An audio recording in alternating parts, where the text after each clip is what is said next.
You know, when I look at my phone while I'm playing a mobile game, I am completely blown away by the graphics that are able to display on such small devices in our hands. I mean, these are smaller devices than dedicated portable gaming devices like the PSP and the Vita and the Nintendo DS and stuff. These are small devices that are able to display such graphically intensive games. I mean, some of these games look fantastic.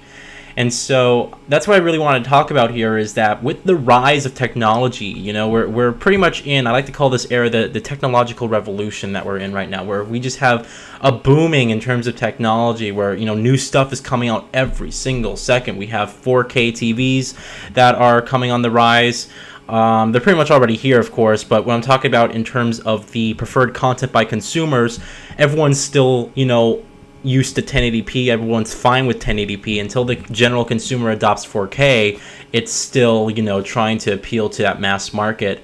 But we have, like, you know, 4K displays. Our phones can record in 4K video at this point. I mean, I have a 1440p display on my phone. I have the LG G3, and it's just, I mean, I look at my phone. It's 5.5 inches diagonal screen width. I'm looking at my 24-inch monitor right now. I'm like, I have more pixels on my 5.5-inch screen than I do on my 24-inch monitor, or at my 52-inch in the living room. You know, it's crazy.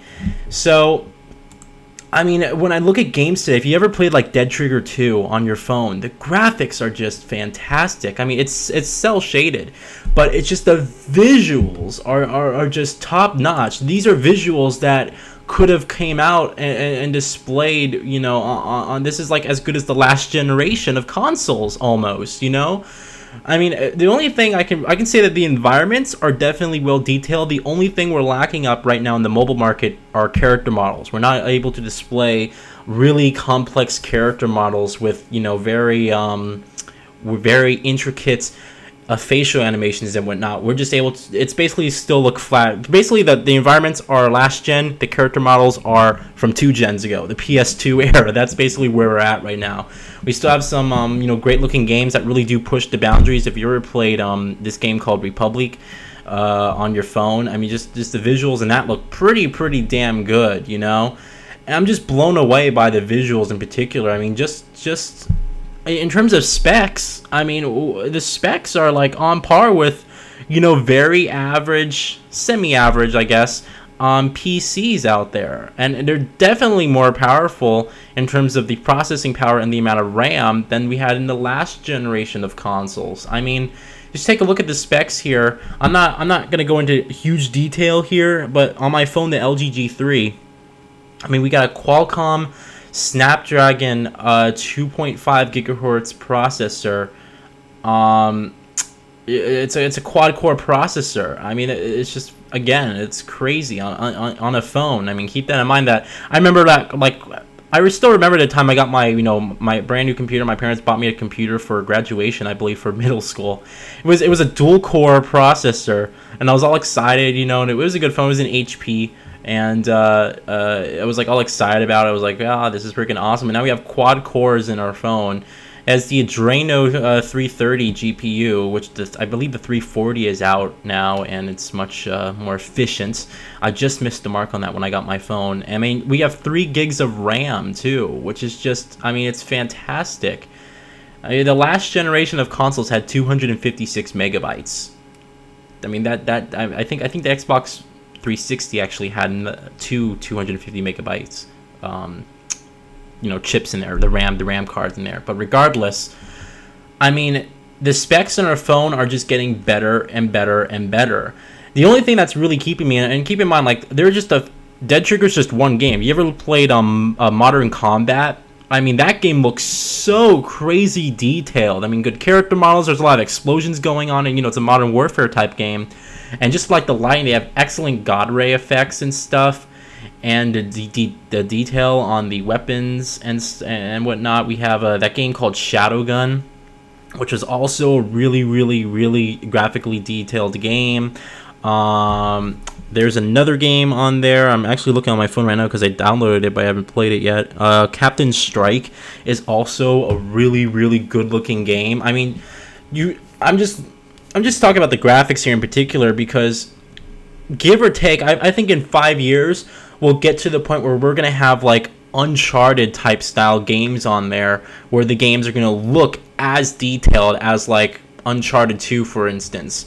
In fact, I would even go as far to say that the game would look as detailed as probably late PS3 games. Talk about The Last of Us and what's that other game that came out? Oh, like Beyond Two Souls, possibly, really possibly. I mean, some of these tech demos that they're really pulling off on mobile devices are just incredible. I believe the NVIDIA just announced their, or they were showing at CES the brand new Tegra X1. The Tegra X1 or Tegra K1?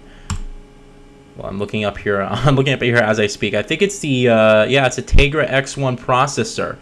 I mean, 256 GPU cores. To put it in perspective, my 4-year-old GTX 560 Ti in my computer had 448 CUDA cores. I mean, this is already at less than half of the amount of cores in a phone processor chip. And I mean, it's an 8-core processor, 64-bit technology, which is on par with modern computers.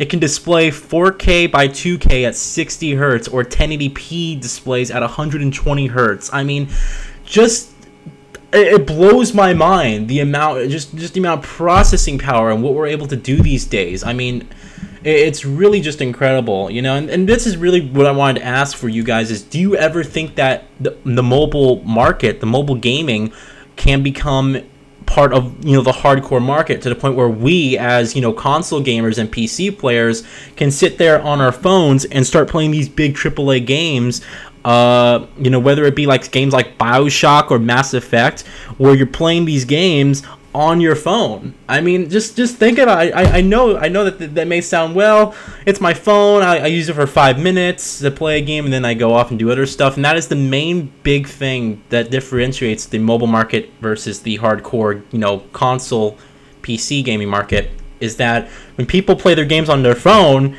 me included, I'll play a game for like 5 or 10 minutes, alright, I'm gonna go play something else. I'm not gonna sit there on for hours on end playing games on my phone.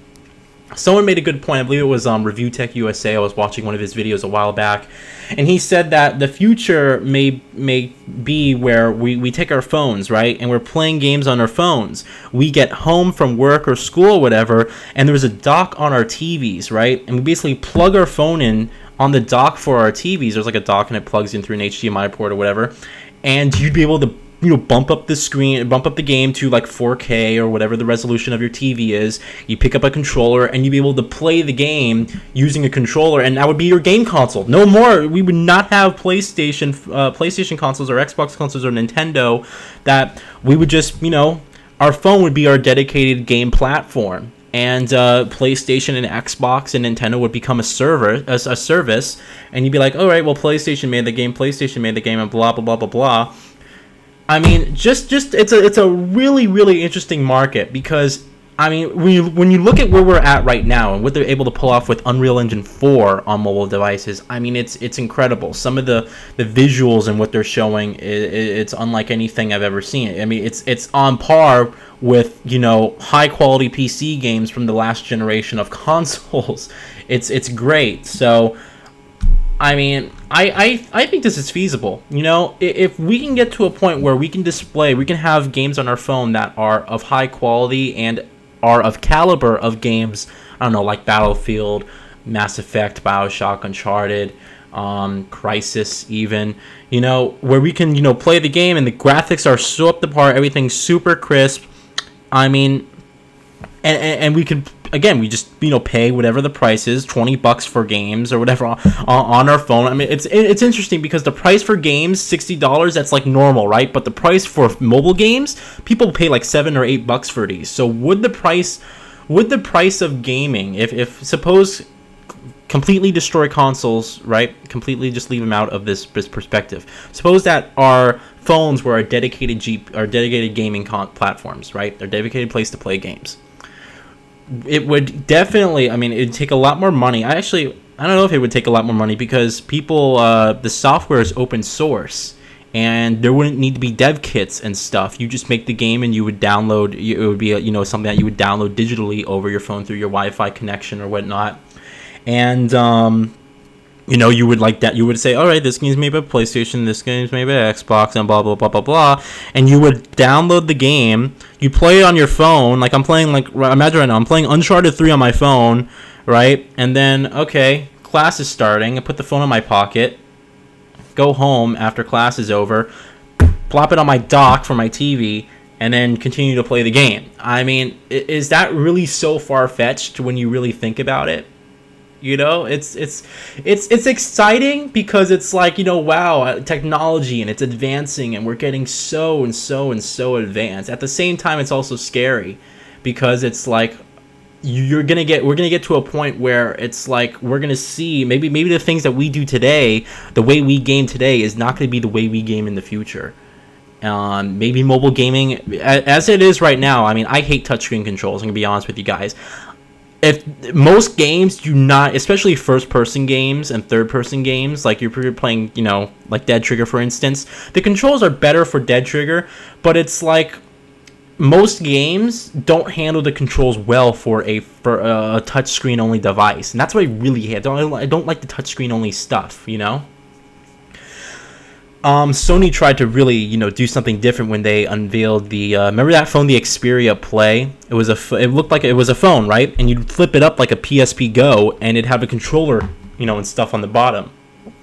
Again, today, like, everything's supposed to be super thin, and, you know, you don't see people doing that, but you can still today even buy. I have a controller for my phone. Like, I have a game controller. It's a Moga gamepad, and it looks like an Xbox 360 controller. It does Bluetooth wirelessly with my phone, and I'm able to play some of the games that support it. You know, like I'm playing an actual game on my console, only it's on my cell phone. So, anyway, I just wanted to bring this up to discussion. What do you guys think? Could you imagine yourself, you know, give or take, let's say 15 to 20 years, around more so 15 years, all right? Can you imagine yourself getting to a point where you're playing games on your phone that are of caliber of what you see right now in today's latest next generation titles, or current gen titles, whatever you want to say? Could you imagine playing them on your phone and then putting them in a dock for your TV? You know, I don't think it's so far-fetched. I think it could happen if they could find a way to make the controls intuitive.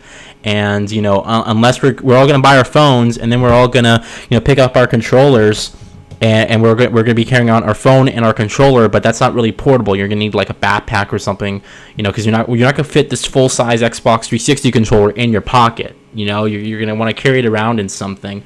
So, also, you know, speaking about online play with the mobile market, is that you don't have subscription services. So what would happen to PlayStation Network and Xbox Live? Do you guys think that those devices would have like the games made by those, you know, those companies would have a subscription service that you would pay for to play online, or like an extra fee? There'd be like an online multiplayer edition versus a standard single player offline edition. Who knows, you know? Let me know what you guys think. Thank you all for watching, and I look forward to reading all your comments about this very interesting topic. Thanks again, guys.